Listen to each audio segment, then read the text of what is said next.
In the heart of the Black Country, a region forged in iron and fire, stood Cradley Heath, the chain-making capital of Britain.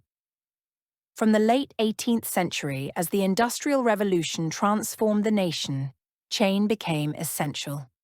It hauled canal boats, secured pit cages in coal mines, held down railway lines, and anchored ships in every corner of the empire.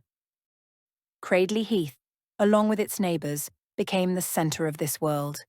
Here, the ring of hammer on anvil never ceased. Chainmaking was a divided trade. The great anchor chains, like those supplied to the RMS Titanic by the Hingley Works of nearby Netherton, were forged by men in sprawling factories. But it was women, and often children, who made the countless smaller links, working in backyard forges and tiny workshops.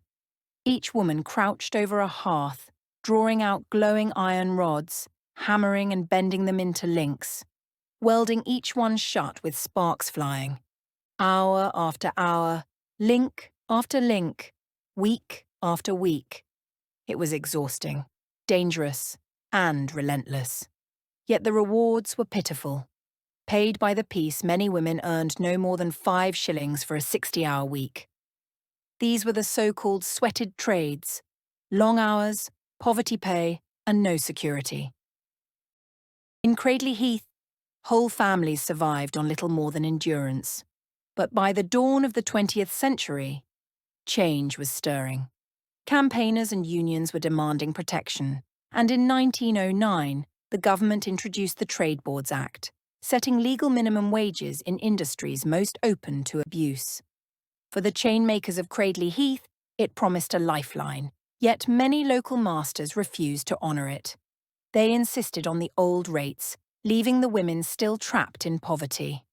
It was at this moment that the chainmakers found their voice. In the summer of 1910, led by the charismatic organiser Mary Macarthur and supported by the National Federation of Women Workers, around 1,000 women put down their hammers and walked out. The clatter of chain forges fell silent. For 10 long weeks, the women held firm.